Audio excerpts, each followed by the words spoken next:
I would like a little bit more clarification on the word investigate, because if we're talking about like just someone going onto your online profile and like looking at photos and past posts, and like let's say your settings aren't turned on so that only your friends see them, that anyone can get online and just like go through all your posts. No, I don't really think that's an invasion of privacy. That's public, that's out there, anyone can access it. No one needs to create an account, or no one needs to put their own information out there. It's publicly available. There's nothing blocking it. Having access to all those like public photos and posts, Business Insider showed that businesses are actually looking into people's online profiles to see what kind of people they are. Now, if you mean like criminal investigation, as in someone has an online profile and then something happened, and it would be very beneficial for the police to be able to take a look inside people's social media accounts. Yes. If the authorities somehow get access to the information, they just start going through it. Yes, I feel like that is an invasion of privacy, because that was supposed to be private information. Very similar to having text messages on, I don't know why I didn't. I was like, if I have text messages on my phone,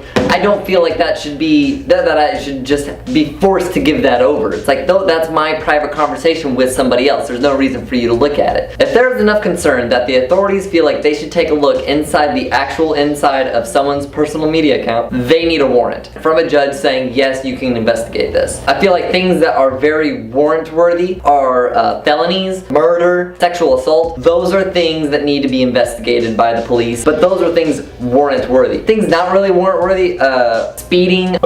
As I'm editing this video, I hear news about the things going on in Cleveland right now, and it was too directly relevant to what I'm talking about to not put it in here. The guy that was going around Cleveland and shooting people and broadcasting it out to Facebook, yes, that guy's account needs to be investigated and everything needs to be found on there.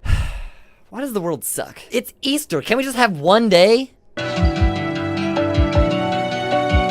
Like, if you're saying, like, what would I look for if I was a detective or private eye? Forbes had a pretty good list, and I agree with a lot of them. Inappropriate photos, like things that are probably very subject towards like racism or hate crimes, or people that or like showing like of underage drinking. Unresponsible behavior is if like you're showing like you skipping school, or you showing like you're at a party every weekend. Posts and photos that show that you have responsibilities, but you're blowing them off to do something else. I don't know if that's a little too low. Also, I would go through all the text posts and find very specific buzzwords, things that are like threats, swear words, racism, things that you don't want your grandmother to see. And if it was for a criminal investigation, things I would absolutely want to take a look at are private messages. Just looking at my account personally, there's definitely a lot of things in my private messages that I don't want the entire world to know about.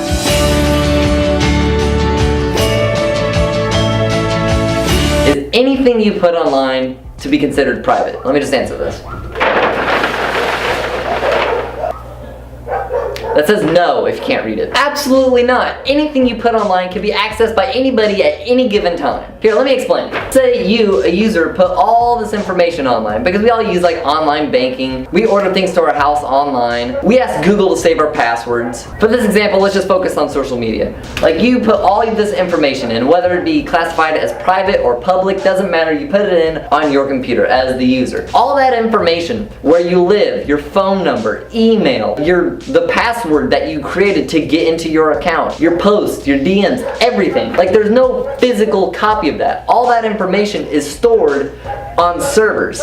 For social media, there are millions of servers scattered throughout the entire world, and all of them share just a little bitty chunk of your information. But all of your information is stored here. Anybody in the whole world can have access to these servers. That's how they get on Facebook. That's how they upload. That's how they post pictures. So just like you're on these servers, they too are also on these servers. And the only thing separating them from your information are lines of code and numbers. I'm not saying it's easy to hack. I'm not saying that everyone in the world wants your information.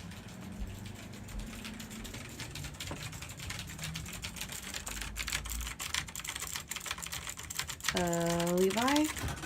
It's just lines of code, Casey. It's just lines of code! I believe the majority of people could care less about what's going on your private social media. But that is still a legitimate thing, that there are always going to be people in the world trying to access your information. Anything you put online at any given time could be corrupted and made public. So no, none of it is private!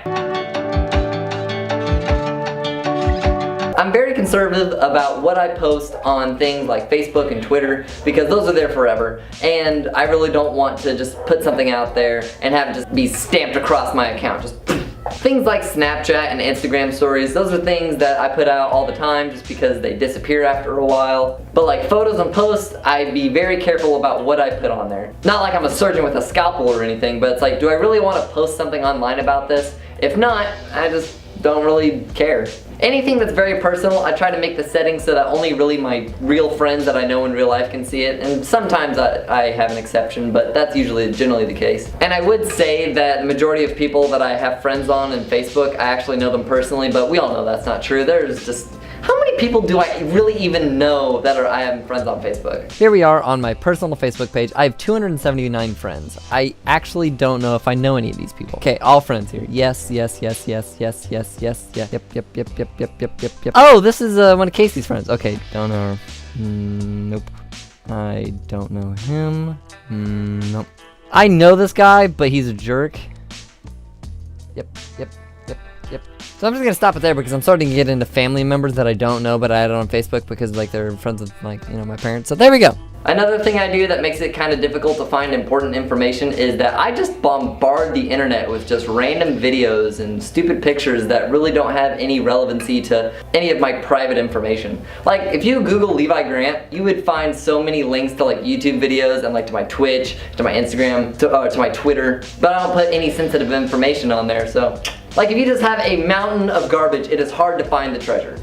If you want to see any more of that garbage, go ahead and click here or here, just to, you know, a couple of other videos. By the way, thank you very much for watching. Please give me an A on this assignment, and I'll catch you guys next time. Bye, everybody. Ugh. One of the cats one inside. I don't know which one. I bet it's Griff.